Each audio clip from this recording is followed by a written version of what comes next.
Mi nombre es Diego Torres López, estudio la maestría de Neurociencias para la Educación en el Centro Educativo UNIPEM, producto final de la materia Neurobiología. No se puede educar al hombre si antes no se sabe cómo es biológicamente. La neurobiología es una subdisciplina de la neurociencia que estudia las células del sistema nervioso y la organización de estas células dentro de circuitos funcionales que procesan la información y median en el comportamiento. El objetivo principal de la neurobiología es conocer los mecanismos biológicos básicos mediante los cuales el sistema nervioso regula el comportamiento, comprender cómo interactúan los sistemas sensitivos y motores en la percepción y en el movimiento, y conocer cómo se generan los distintos tipos de neuronas y cómo se ensamblan los circuitos nerviosos durante el desarrollo. El cerebro humano es uno de los órganos más complejos de nuestro organismo. Pesa aproximadamente 1200 a 1400 gramos. A pesar de su pequeño tamaño, está formado por más de 100.000 millones de neuronas que, gracias a las múltiples conexiones que establecen entre sí, constituyen una red impresionante de circuitos neuronales en los que se generan nuestra capacidad de percibir, de emocionarnos, de recordar, de pensar y de ser conscientes de nuestra propia existencia, que constituyen lo que llamamos mente. La neurobiología es una subdisciplina tanto de la biología como de la neurociencia conductual. Es la teoría de la conciencia y el comportamiento. Estudia la filogenética, que es el origen y evolución del cerebro, y la ontogenia, que es el desarrollo cerebral focalizada a la etapa embrionaria. En educación, la neurobiología nos ayuda a saber cómo funciona el cerebro y cómo intervienen los procesos neurobiológicos en el aprendizaje, para favorecer que éste sea más eficaz y óptimo. Algunas de las ramas que la integran son neuroanatomía, neurofisiología, neurohistología y neurobiología molecular. ¿Qué es el neurodesarrollo? Es el proceso de crecimiento anatómico del cerebro y del sistema nervioso, así como la capacitación funcional del mismo. Etapas del neurodesarrollo. Neurodesarrollo anatómico. Esta etapa se caracteriza por la génesis celular y el desarrollo de las primeras estructuras cerebrales. Esta etapa se da durante la gestación. Neurodesarrollo sensitivo motor. En esta etapa sucede el desarrollo de los sentidos y las habilidades motoras, aunque las estructuras anatómicas encargadas de ellos se han desarrollado en forma intrauterina. Neurodesarrollo del lenguaje y la comunicación. En esta etapa se logra el dominio del lenguaje como principal herramienta de comunicación humana, facilita la evolución del pensamiento, la sociabilidad, se amplía el vocabulario y la comprensión de lo que nos rodea. El lenguaje no solo se limita solamente a hablar, puede ser lenguaje no verbal, escrito, gestual, plástico. Neurodesarrollo de la identidad. Es el neurodesarrollo que conduce a la adultez, modela la personalidad y elabora la identidad.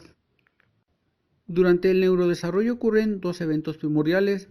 El primero inicia en la concepción, controlado por factores genéticos y epigenéticos, que son los factores que modifican los genes. Hay una proliferación neuronal. Es la etapa de la proliferación neuronal o neurogénesis. Ocurre en la vida intrauterina y se generan millones de neuronas. 2. El segundo evento es el de reorganización neuronal.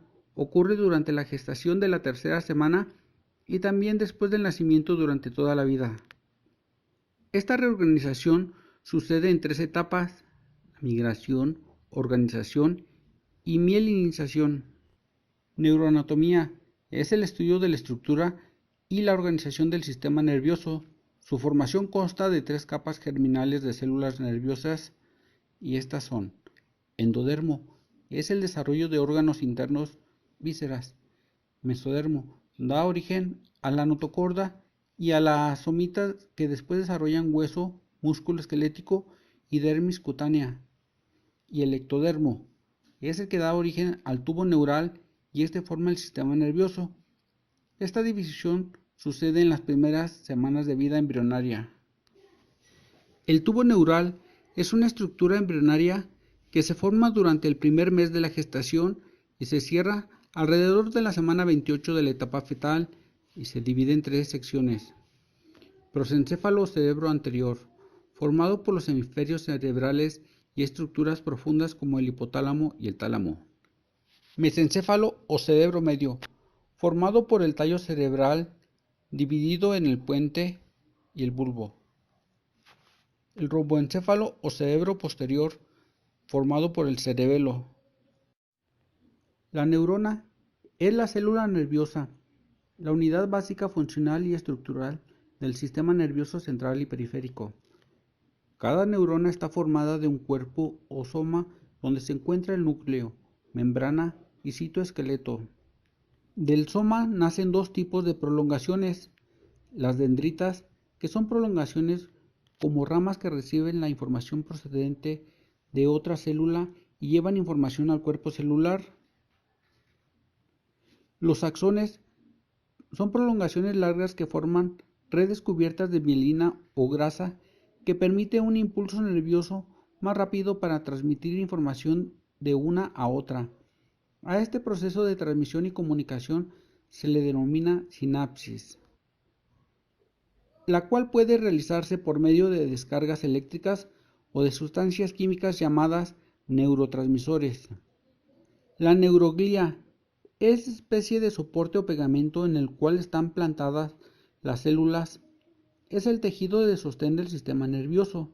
Está compuesta por la glía, oligodendrocitos y astrocitos.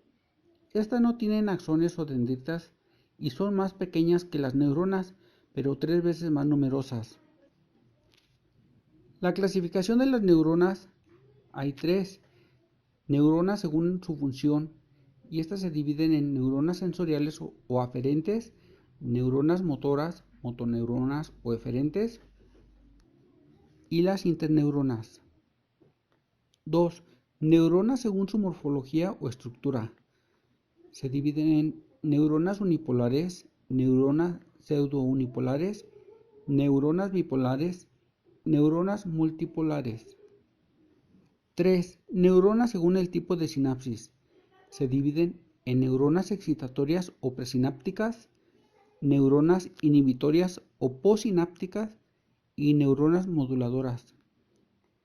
La neurogénesis, por su parte, corresponde a la diferenciación de aquellas células diferenciadas en el disco neural que darán origen a las neuronas, así como a la sinaptogénesis.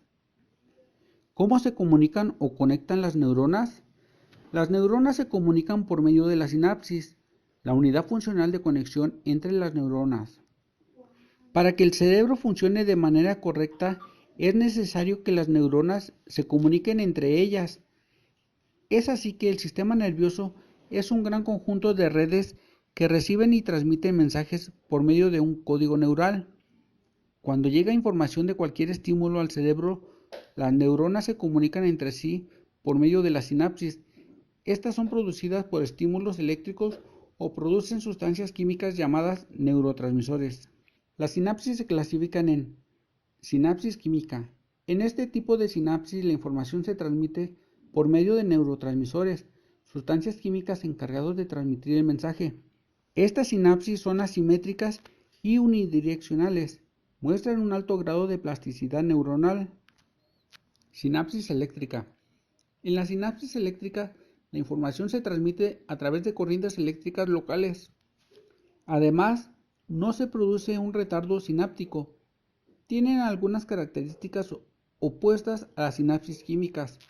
Son asimétricas, bidireccionales y tienen baja plasticidad. Los neurotransmisores son biomoléculas que permiten la transmisión de señales e información de una neurona a otra, que puede ser neuronal, muscular o una glándula. Están depositados en las vesículas sinápticas y cada uno tiene funciones específicas. Existen diferentes tipos de neurotransmisores. Unos son activadores y otros son depresores, pero a todos les limita el espacio sináptico.